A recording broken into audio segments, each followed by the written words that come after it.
नमस्ते, सभी का स्वागत है आज की क्लास में। आज हम पढ़ने जा रहे हैं उपयोगिता का मापन। पूर्व वाली कक्षा में हमने पढ़ा था उपयोगिता किसे कहते हैं और उपयोगिता की डेफिनेशन क्या बताई थी बच्चों का। कोई भी वस्तु या सेवा जो उपभोक्ता की आवश्यकता को संतुष्ट करती है, पूरा करती है, उसे हम उपयोगिता कहते हैं। और क्या इस उपयोगिता का मापन किया जा सकता है, इस बात को लेकर दो विचारधाराएं प्रचलित है। प्रथम आ जाएगी गणनावाचक विचारधारा और एक आ रही है क्रमवाचक विचारधारा। गणनावाचक विचारधारा को मानने वाले अर्थशास्त्रियों में मार्शल और पेगु प्रमुख रूप से आते हैं। अब जैसा कि नाम से स्पष्ट है, गणनावाचक विचारधारा यानी कि उपयोगिता की गणना की जा सकती है। जैसा हम देखते हैं, हम कोई ठोस पदार्थ मार्केट में लेने जाते हैं तो उसे हम किसे मापते हैं? ग्राम में, किलोग्राम में, क्विंटल में। या अपन कोई तरल पदार्थ लेने जा रहे हैं तो उसे उसका मापन किसमें किया जाएगा? लीटर में, मिलीलीटर में। जैसा कि अपन तेल ले रहे हैं, हम दूध ले रहे हैं। और इसी प्रकार से यदि हम कोई दूरी वाली चीजें ले रहे हैं, रस्सी ले रहे हैं, कपड़ा ले रहे हैं, तो उसका मापन किस में करेंगे? मीटर या सेंटीमीटर में। यानी कि अपन भुगतान तो पैसे में करते हैं, लेकिन उसकी कोई कोई यूनिट या कोई इकाई होती है। तो क्या उपयोगिता की कोई कोई यूनिट या इकाई है? तो जी हाँ, तो इसकी जो इकाई है उसको कहा जाता है यूटिल। उपयोगिता को मापने की जो इकाई है वो आ गई यूटिल। और यहां से एक नंबर का क्वेश्चन अधिकांश एग्जाम में पूछा जाता है कि उपयोगिता को मापने की इकाई क्या है। और इसी प्रकार से हम दूसरी विचारधारा देखते हैं तो यह आ रही है क्रमवाचक विचारधारा। जैसे कि इसमें आ रहा था गणनावाचक विचारधारा, गणना की जा सकती है। क्रमवाचक विचारधारा, तो इस विचारधारा को मानने वाले अर्थशास्त्र में आ रहे हिग्स, एलन, पेरेटो, एजवर्थ आदि अर्थशास्त्री आ रहे हैं। तो इनका कहना है कि उपयोगिता एक मनोवैज्ञानिक विचारधारा है जिसको मापा नहीं जा सकता, क्योंकि एक मनोवैज्ञानिक विचारधारा होने की वजह से। तो ये कहते हैं कि आप उपयोगिता को माप नहीं सकते, लेकिन आप उन्हें क्या कर सकते हैं? क्रम प्रदान कर सकते हैं। यानी कि हमको एक से अधिक अगर वस्तुएं हमारे पास में है, जैसे कि हम नाश्ता करने जाते हैं, आपके पास में बहुत सारे विकल्प मौजूद है। आपके पास कचौरी है, समोसा है, पोहे हैं, जलेबी है। अब इनका हम अगर उपभोग करते हैं तो हम केवल ये बता सकते हैं कि कौन सी वाली नाश्ते के प्रकार से हमें ज्यादा उपयोगिता मिली और किससे कम मिली। तो हमने उनको स्थान दे दिया कि प्रथम स्थान, द्वितीय स्थान, तृतीय स्थान, इस प्रकार से। लेकिन हम ये नहीं बता सकते कि किससे कितनी उपयोगिता हमें प्राप्त हुई है। तो ये क्रमवाचक विचारधारा, उस क्रमवाचक विचारधारा की एक अति महत्वपूर्ण अवधारणा है जिसके ऊपर पूरा विश्लेषण टिका हुआ है, और वो आ जाएगा आपका अनधिमान वक्र। यानी कि बहुत ही स्पेशल अवधारणा जिसके ऊपर पूरा चैप्टर निर्भर करता है, वो कहला रहा हमारा अनधिमान वक्र।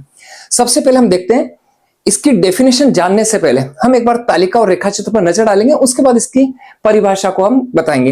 ये दे रखा है, यदि उपभोक्ता के पास दो वस्तुएं उपलब्ध है, यदि वह ए बिंदु का चयन करता है, ऐसी स्थिति में वह एक्स वस्तु की 1 इकाई और वाई वस्तु की 15 इकाइयों का उपभोग करेगा। और यहां पर संतुष्टि का ऐसा बता रखा के क्यों बता रखा है? क्योंकि उपयोगिता का मापन नहीं किया जा सकता, तो हमने कोई भी एक अल्फाबेट दे दिया, कोई भी हम सिंबल दे सकते हैं। इसी प्रकार से यदि हम बी बिंदु का चयन करें, यानी कि एक्स वस्तु की 2 इकाई और वाई वस्तु की 10 इकाइयों का उपभोग करते हैं, फिर भी हमारी संतुष्टि पूर्व की भांति ही रहती है। इसी प्रकार से सी बिंदु का चयन करें तो एक्स वस्तु की 3 इकाई, वाई वस्तु की 6 इकाइयों का उपभोग किया जाता है। डी बिंदु का चयन करें, ऐसी स्थिति में एक्स वस्तु की 4 इकाई, वाई वस्तु की 3 इकाई। और यदि अगर हम अंतिम बिंदु आ रहा है ए बिंदु का चयन करें, ऐसी स्थिति में एक्स वस्तु की 5 इकाई और वाई वस्तु की 1 इकाई का उपभोग करते हैं। हर स्थिति में आपके जो संतुष्टि का स्तर है वो समान रहता है। अब चूंकि संतुष्टि को बताया नहीं जा सकता, इसलिए हमने कोई भी एक सिंबल दे दिया। अब हम इसी को डायग्राम पर नजर रखते हैं। तो ये दे रखा है, जैसे कि हमने ए बिंदु का चयन किया, यानी कि एक्स वस्तु की 1 इकाई और वाई वस्तु की 15 इकाइयों का उपभोग किया। तो इससे विभिन्न बिंदुओं से हम ये जो वक्र बना रहे हैं वो आपका क्या कहला रहा है? अनधिमान वक्र कहला है, यानी कि इनडिफरेंस कर्व कहला रहा है। अब इसकी डेफिनेशन ध्यान समझना। जब तालिका स्पष्ट हो गई, डायग्राम स्पष्ट हो गया, तो इसकी परिभाषा को देना बहुत आसान हो जाता है। अब इसकी अगर परिभाषा दें तो परिभाषा क्या आ जाएगी कि वह वक्र जो दो वस्तुओं की विभिन्न मात्राओं को दर्शाने वाले बिंदुओं से मिलकर बना होता, उन्हें अपन अनधिमान वक्र कहते हैं। वापस सुने एक बार ध्यान से, ये दे रखा है, इन सभी बिंदुओं से मिल रहा है, दो वस्तुओं की विभिन्न मात्राएं होगी, है ना, और इनको दर्शाने वाले जो बिंदु हो गए, इन बिंदुओं को मिलाने वाला जो वक्र होगा वो आपका अनधिमान वक्र कहलाएगा। तो इस अनधिमान वक्र में जैसा कि हमने बोला कि प्रत्येक बिंदु पर संतुष्टि का स्तर समान होता है, इसी वजह से हम इसे समसंतुष्टि वक्र भी कहते हैं।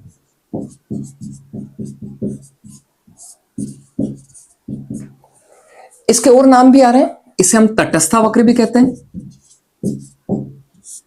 इसके नामों से भी क्वेश्चन आ सकता है ना, इसे किन किन नामों से जाना जाता है? इसे हम उदासीनता वक्र भी कहते हैं।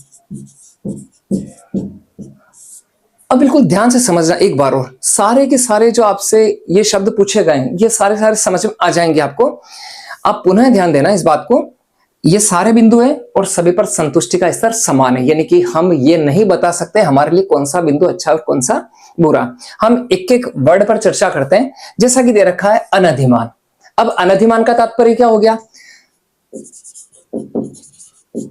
ये वाली बात अधिकांश छात्रों को नहीं आती है ना, क्योंकि ये बहुत हिंदी की शाब्दिक जो परिभाषा है उनके आधार पर ये वाली चीजें। अधिमान, अधिमान को अपन देखते हैं तो अधिमान को कहा जाता है बच्चों प्राथमिकता। अधिमान को हम प्राथमिकता कहते हैं, यानी कि प्रेफरेंस देना। और जब अधिमान को मतलब होता है प्रेफरेंस देना, तो अनधिमान का मतलब क्या हो जाएगा? किसी भी प्रेफरेंस नहीं देना, किसी भी प्राथमिकता नहीं देना। तो यहां पर भी देखो सारे बिंदुओं पर संतुष्टि का स्तर क्या है? समान है, यानी कि हम ये नहीं बता सकते कौन सा बिंदु हमारे लिए अच्छा है, तो हम किसी भी प्रेफरेंस नहीं दे रहे, है ना। तो इसलिए अपन इसे क्या बोलते हैं? अनधिमान वक्र। हमने किसी भी अधिमान नहीं दिया, किसी भी वरीयता नहीं दी, किसी भी प्राथमिकता नहीं दी, तो ये जो हमारा कहलाने वाला जो वक्र होगा ये वो अनधिमान वक्र कहला रहा है। फिर देखते हैं तटस्थता। तटस्थ, तटस्थ रहना, जैसे कि हम देखते हैं अभी वर्ल्ड ये चल रहा है, वर्ल्ड वॉर मान सकते हैं इसे, अमेरिका और ईरान के बीच में। क्या भारत किसी भी पक्ष को चाहता है या उसका पक्षधर रहता है? तो नहीं। भारत की जो नीति, विदेश नीति, वो किस पर आधारित है? तटस्थता पर आधारित है। तो इसका मतलब वह न तो अमेरिका का पक्ष ले रहा और न ही ईरान का पक्ष ले रहा, क्योंकि दोनों ही राष्ट्रों से हमारे विदेशी जो व्यापार है वो बहुत अच्छे हैं। तो तटस्थता का मतलब किसी का भी पक्ष नहीं लेना। तो यहां पर भी वही वाली बात है, हम किसी भी बिंदु का पक्ष नहीं ले सकते हैं। क्यों नहीं ले सकते हैं? स्पष्ट है, संतुष्टि का स्तर क्या रहेगा? समान रहेगा हर बिंदु पर, इसलिए हम किसी बिंदु का पक्ष नहीं ले सकते, इसलिए हम तटस्थ वक्र भी कहते हैं। फिर एक आ रहा उदासीनता। उदासीनता मतलब न्यूट्रल रहना। इसका मतलब क्या हो जाएगा? आपके पास बहुत सारे बिंदु हैं, अब सभी बिंदुओं से अगर संतुष्टि का स्तर अगर समान रहेगा तो ऐसी स्थिति में उपभोक्ता क्या करेगा? उन बिंदुओं के बीच में उदासीन रहेगा, और उदासीन रहने की वजह से ये जो वक्र कहला रहा वो उदासीनता वक्र कहला रहा। तो यहां से कभी क्वेश्चन ये भी आ सकता है कि अनधिमान वक्र को या समसंतुष्टि वक्र को तटस्थ वक्र या उदासीनता वक्र क्यों कहते हैं? तो इनके आधार पर भी कभी क्वेश्चन पूछा जा सकता है। तो ये बहुत सारे नाम हो गए, अनधिमान वक्र हो गया, तटस्थ वक्र हो गया, समसंतुष्टि वक्र हो गया और उदासीनता वक्र हो गया।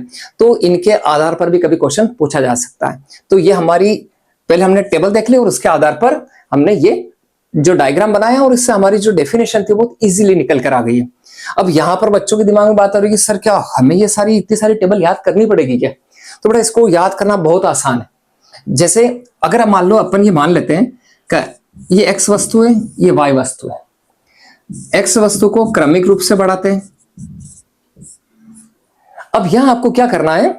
आप कोई भी संख्या लिख दो, है ना। जैसे हमने लिखा 15, फिर 5 कम, फिर 4 कम, फिर 3 कम, फिर 2 कम। तो आप कोई भी संख्या ले, 20 ले लिया, आप 6 कम कर दीजिए इसमें से, या 5 कम कर दिए, जैसा ही आपकी इच्छा है। तो आपको इसको रटना नहीं है, बस एक नॉलेज के आधार पर इसको याद रखना है। तो आपने अगर मान लो 6 कम किया तो आपने क्या लिख दिया?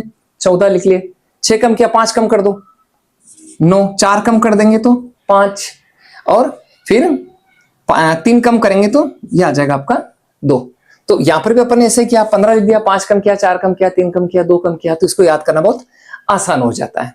तो ये हो गया हमारा उपयोगिता का मापन और अनधिमान वक्र की तालिका और इसका डायग्राम। अनधिमान वक्र के डेफिनेशन के बाद अब हम पढ़ने जा रहे हैं प्रतिस्थापन की सीमांत दर। अब प्रतिस्थापन की सीमांत दर क्या होती है? आप पहले ये सोच रहे होंगे कि सर ने हमें तालिका समझा दी लेकिन ये चीज तो बाकी रह गई। तो ये वाली जो बात है वो इससे रिलेटेड है, वो वाली बात अब समझेंगे। तो यार अब प्रतिस्थापन, प्रतिस्थापन नाम से पता चल रहा है प्रतिस्थापन का मतलब क्या हो गया? एक्सचेंज करना, है ना। अपन प्रतिस्थापन करते हैं यानी कि एक वस्तु के स्थान पर दूसरी वस्तु को लेना। तो बिल्कुल वही वाली बात है। और सीमांत का मतलब जैसा कि पूर्व वाली कक्षा में बताया था, सीमांत का मतलब होता है व्यक्तिगत इकाई, यानी कि एक अतिरिक्त इकाई।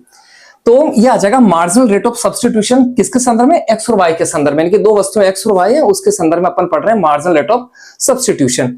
अब इसकी डेफिनेशन देखना, बहुत ही सरल डेफिनेशन है इसकी। एक्स वस्तु की एक अतिरिक्त इकाई को बढ़ाने पर, यानी हम एक्स वस्तु की एक अतिरिक्त इकाई को बढ़ा रहे हैं, तो वाई वस्तु की कितनी इकाइयों का त्याग कर रहे हैं? तो वाई की कितनी इकाइयों का त्याग किया? हमने 5 इकाइयों का त्याग किया। तो यहां आ जाएगा 5:1। फिर यहां से हम यहां आए, यानी कि फिर अपने एक अतिरिक्त इकाई को बढ़ाया, है ना। तो हमने कितनी इकाइयों का त्याग किया? 4 इकाइयों का। फिर हम कर रहे हैं 3 इकाइयों का, और फिर हम कर रहे हैं 2 इकाइयों का। मतलब प्रतिस्थापन की सीमांत दर जो होती है वो घटती हुई होती है। इसका मतलब एक बात और बताई थी हमने जस्ट अभी कि यदि अगर हमें तालिका अगर याद करनी तो आप कोई भी संख्या ले लीजिए और फिर उसे क्रमिक रूप से घटता हुआ लिख दीजिए। तो वो आपकी एक अच्छी सी टेबल तैयार हो जाएगी।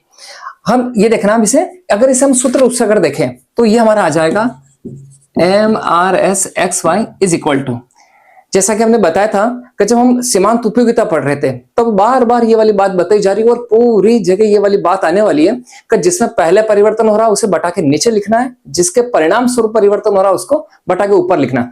तो अब ये देखिए कि एक्स वाई अगर लिखा हुआ आ रहा है, इसका मतलब एक्स में पहले परिवर्तन है, वाई में बाद में परिवर्तन है। तो एक्स में परिवर्तन तो डेल्टा एक्स, डेल्टा के माध्यम से परिवर्तन को इंगित किया तो डेल्टा एक्स आ जाएगा, और इसकी वजह से परिवर्तन आया तो ये हमने लिख दिया डेल्टा वाई। तो ये आ जाएगा MRS/XY is equal to delta Y upon delta X. तो ये बात हमेशा ध्यान रखने की है कि हमारा इसका जो स्लोप निर्धारित करेगा वो इसी प्रतिस्थापन की सीमांत दर के आधार पर करता है। जैसा कि हम ये एक एक इकाई बढ़ा रहे हैं, ये हमारा ए बिंदु दे रखा है, ए से बी बिंदु पर जाते हैं तो हमने इतनी इकाई को बढ़ाया, यानी कि एक इकाई को बढ़ाया। तो हमने कितनी इकाइयों का त्याग किया यहाँ पर, तो हमारा ये आ जाएगा डेल्टा एक्स, ये आ जाएगा डेल्टा वाई। फिर हम वापिस बढ़े, ये हमारा आ गया डेल्टा एक्स, और हमने पहले इतनी इकाइयां छोड़ी, हमने अब इतनी इकाइयां छोड़ी तो ये हमारा आ गया डेल्टा वाई। तो हमने यहाँ कितनी इकाइयों का त्याग किया, 5 इकाइयों का। फिर कितनी इकाइयों का त्याग किया, 4 इकाइयों का। फिर 3 इकाइयों का, फिर 2 इकाइयों का। इस प्रकार से हम घटते दर से इकाइयों का त्याग कर रहे हैं। तो प्रतिस्थापन की सीमांत दर की वजह से इसका जो स्लोप होता है वो निर्धारित करता है, यानी कि इसका जो ढाल होगी, इसकी जो प्रवणता होगी वो प्रतिस्थापन की सीमांत दर के बराबर होती है। तो इज इक्वल टू ये हो जाएगा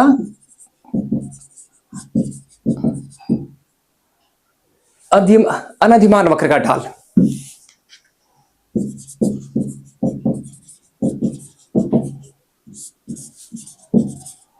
यानी कि इसका जो स्लोप होगा वो प्रतिस्थापन की सीमांत दर के बराबर होता है। तो यहां से क्वेश्चन आ सकता है, आपसे दिया जा सकता है MRS/XY, और आपके पास में ऑप्शन आ सकते हैं delta Y upon delta X, delta X upon delta Y, Y upon X और एक्स अपॉन वाई। तब आपको ऑब्जेक्टिव टाइप में से बताना है कि वहां जो सही रहेगा वो क्या रहेगा। तो एक्स पहले आ रहा है तो एक्स में पहले परिवर्तन, वाई में बाद में आ रहा तो बाद में परिवर्तन।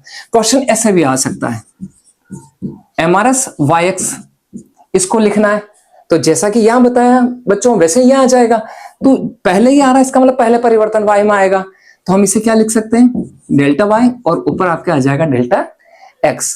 तो ये स्पेशली ध्यान रखना है, यहां से ऑब्जेक्ट टाइप में क्वेश्चन आता है और जब इसकी डेफिनेशन पूछी जाती है तब आप थोड़ा सा मैथमेटिकल वर्क करते हैं तो एग्जामिनर के ऊपर बहुत अच्छा प्रभाव पड़ता है। तो ये बात हमको ध्यान रखनी है। तो एक बार पुनः अपन रिपीट कर रहे हैं, प्रतिस्थापन की सीमांत दर किसे कहते हैं, एक्स वस्तु की एक अतिरिक्त इकाई को बढ़ाने पर वाई वस्तु की त्यागी या छोड़ी जाने वाली इकाइयों को हम प्रतिस्थापन की सीमांत दर कर रहे हैं। हम इसकी एक इकाई को बढ़ा रहे हैं, हमने इसकी जितनी इकाइयों का त्याग करते जा रहे हैं वही हमारी प्रतिस्थापन की सीमांत दर रहेगी। जैसा कि हम देख रहे हैं 5 4 3 2, और हमें यह भी पता चल गया कि जब हम तटस्थ वक्र पढ़ रहे हैं तब ऐसी स्थिति में प्रतिस्थापन की सीमांत दर हमारी घटती हुई होती है। नेक्स्ट जो हमारा आ रहा है अनधिमान मानचित्र।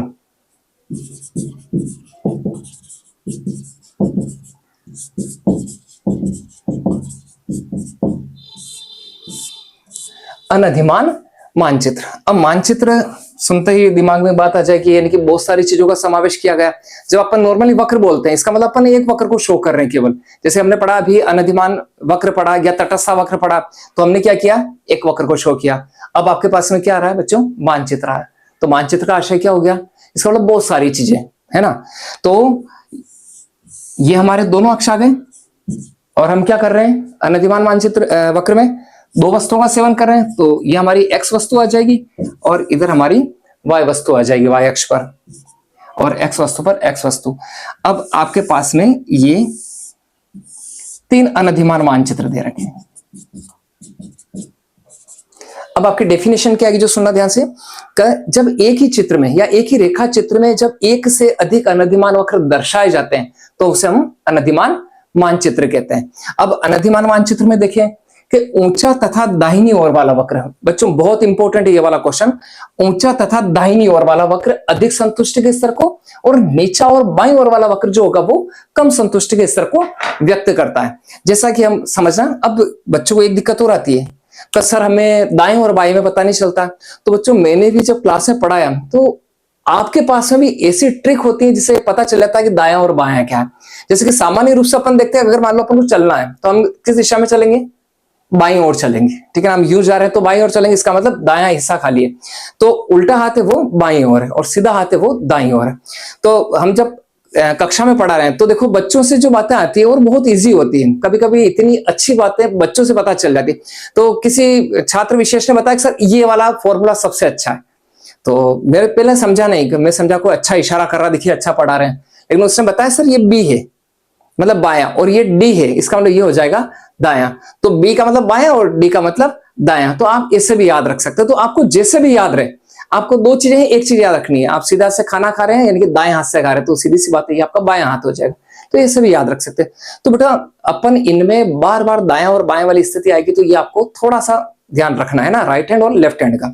अभी आ रहा है ऊंचा तथा दाहिनी ओर, यानी कि ये दाहिनी ओर, यानी कि इस वक्र पर अपने आप को अगर हम रखें तो ऐसी स्थिति में ये हमारा हो गया दायां हिस्सा और ये हमारा हो जाएगा बायां हिस्सा। तो दाएं वक्र पर अपन किसी भी बिंदु पर जाते हैं तो नीचे वाले वक्र की तुलना में संतुष्टि का स्तर हमेशा ज्यादा रहेगा और नीचे वाले वक्र पर संतुष्टि का स्तर कम रहेगा। तो ये तो केवल डेफिनेशन हुई, है ना। का अनधिमान मानचित्र किसे बोल रहे हैं? जब एक ही रेखा चित्र में एक से अधिक अनधिमान वक्र दर्शाए जाते हैं और वहां पर जब दाईं ओर वाले वक्र पर संतुष्टि का स्तर अधिक और बाएं वाले वक्र पर संतुष्टि का स्तर कम होता है, और ऐसे ही चित्र को हम क्या बोलते हैं, रेखा चित्र को हम क्या कहते हैं? अनधिमान मानचित्र कहते हैं। अब बेटा जो वर्तमान में आरपीएससी विगत 3 सालों से जो क्वेश्चन पेपर बना रही है वो वाकई में बहुत ही लेवल का क्वेश्चन होते हैं। अब क्वेश्चन ऐसा भी पूछा जा सकता है, ऊंचे वाले वक्र पर संतुष्टि का स्तर अधिक और नीचे वाले वक्र पर संतुष्टि का स्तर कम क्यों होता है? आपसे रीजन पूछा जा सकता है। तो बेटा ये वाली बात आपको बहुत ध्यान समझनी है। तो ये आपको दे रखा है, जैसे हम दो बिंदुओं में या दो वक्रों में तुलना कर रहे हैं, है ना, IC1 में और IC2 में। तो ऊंचे वाले वक्र पर बिल्कुल ध्यान से सुनना इस वाली बात को कि ऊंचे वाले वक्र पर कम से कम एक वस्तु की अधिक मात्रा का प्रयोग होने की वजह से ऊंचे वाले वक्र पर संतुष्टि का स्तर अधिक होता है। यानी कि ऊंचे वाले वक्र पर जाएंगे तो कम से कम एक वस्तु की मात्रा का प्रयोग अधिक होता है। जैसा कि हम ये स्थिति देखते हैं, हम A और B बिंदु में तुलना करते हैं तो देखो Y वस्तु तो दोनों में कॉमन आ रही है, यहां से लेके यहां तक, लेकिन X वस्तु की मात्रा यहां की तुलना में यानी कि B बिंदु पर क्या आ जाएगी? ज्यादा आ जाएगी, यानी कि यहां पर X वस्तु की मात्रा का अधिक प्रयोग हुआ है। यदि अगर हम इस प्रकार से तुलना करें, यानी कि आपके पास में ये कोई C बिंदु है, अब अपन A और C में तुलना करें तब ऐसी स्थिति में क्या हो जाएगा कि देखो X वस्तु की तो मात्रा दोनों में समान है, लेकिन Y वस्तु की मात्रा यहां क्या हो गई है? बढ़ गई है, ठीक है ना। यानी कि C बिंदु पर संतुष्टि का स्तर अधिक होने का कारण क्या होगा कि यहां पर Y वस्तु की अधिक मात्रा का प्रयोग हुआ है।